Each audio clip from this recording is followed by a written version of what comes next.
ये हैं कमांडो अरुण गौतम और जाकर के फौज के गेट पर बैठ गए हैं और वहां पर ये झगड़ा करने की स्थिति पैदा हो गई है। क्योंकि ये पहले है कौन, ये सेना से सेवानिवृत्त हैं, कद काठी मूछें देख सकते हो, मध्य प्रदेश रीवा, और वहां पर ये राजनीति भी करते हैं, विधानसभा चुनाव भी लड़ चुके हैं, समाज सेवा भी करते हैं और अन्याय अत्याचार और भ्रष्टाचार के खिलाफ मोर्चा खोल दिया। लेकिन आज इन्होंने मोर्चा यानी एक आरपी गेट पर खोल दिया और वहां पर सामने हैं डीएससी के बंदे हैं और तुम्हारा अधिकारी आएगा तभी यहां से जाएगी, ठीक है, अधिकारी आने के बाद जाएगी।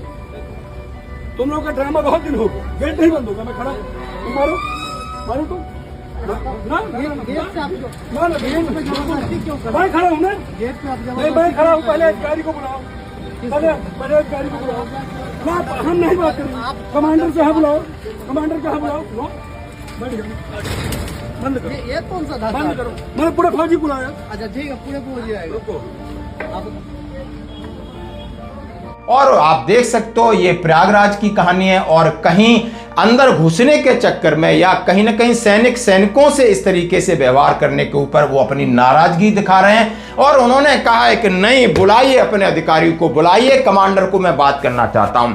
यानी आप यदि सच्चे हो, यदि आपके अंदर गट्स है तो आप इस तरीके का काम कर सकते हो। आप देख सकते हो, मैं जानना चाहता हूं ये बंदे जब सेना में होंगे तो कितना डरते होंगे, लेकिन आज एक कमांडर को चैलेंज कर रहे हैं क्योंकि आप शायद सत्य पे हैं या असत्य पे, ये पूरा पता नहीं है, लेकिन इनके अकाउंट पर ये वीडियो चल रहा है। इसके ऊपर आप क्या कहना चाहते हो? दूसरा वीडियो मैं आपको दिखाना चाहता हूं कि आखिर टोल प्लाजा पर क्या है आपको अजम्पशन, और फौजी हैं वहां पर एक लेडीज ने सवाल पूछा टोल प्लाजा के मैनेजर से, और वहां पर बैठे कौन है, बड़े नेता हैं जो गृह मंत्री रह चुके हैं, हमारे मध्य प्रदेश सरकार के मंत्री रहे, वो वहां बैठे हैं, वहां पर पूर्व सैनिक बैठे हैं, पूरी पब्लिक बैठी है। वो कह रहे हैं क्या फौजियों के लिए यानी टोल पर माफ है, यानी आप अपने टोल के मालिक को, आप फौजियों को किस तरह देखते हो, सम्मान की दृष्टि से, उदारता की दृष्टि से, देशभक्त की दृष्टि से, या कि सिर्फ नेताओं को सलूट मारते हो और हॉर्न बजाते हुए सैकड़ों गाड़ियों को जाने देते?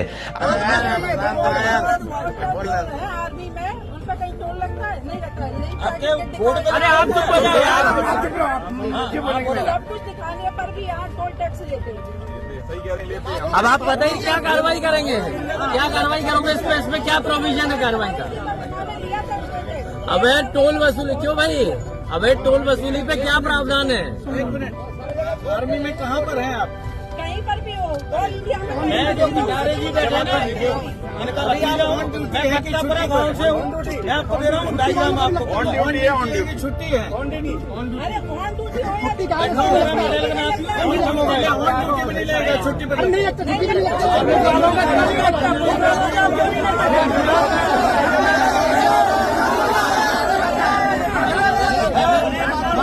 अब वहां पर उन्हें जवाब देते नहीं बन रहा है। वहां पर एक लेडी सवाल पूछ रही है कि मैं सर्विंग, एक अपना मेरे हस्बैंड सर्विस में हैं और हम छुट्टी पे आते हैं, आई कार्ड दिखाते हैं, आप हमें टोल अजम्पशन नहीं दे, तो फास्टैग की बात करें तो तब इसका क्या जवाब सुन सकते हो? जब वहां पूरे फौजी हैं, हमारे दोस्त भी हैं, वो दिखा रहे हैं कि ये संविधान, कॉन्स्टिट्यूशन में हमें माफ किया गया है, हमारे फौज ने ये कहा है कि आई कार्ड दिखा के आप जा सकते हो, लेकिन ये कहते हैं on duty on duty on duty, on duty को माफ है, अब इसको कौन सी ये ड्यूटी लगाएगा, अब इसको कौन सा ड्यूटी का चाहिए? तो ये कंफ्यूजन है और यहाँ पर ये अपनी दादागिरी दिखा रहा है और वहां पर नेता बैठे हैं बिल्कुल जमीन पर बैठ के कह रहे हैं कि आखिर फौजियों के सवाल का जवाब दो। तो आप समझ चुके होंगे कि इनकी नीति और नीयत कितनी खोटी। क्या ये सरकार इस तरीके का सर्कुलेशन नहीं निकाल सकती जबकि सैनिकों को आई कार्ड के साथ माफ है? संविधान कह रहा है, 1901 में लिखा है।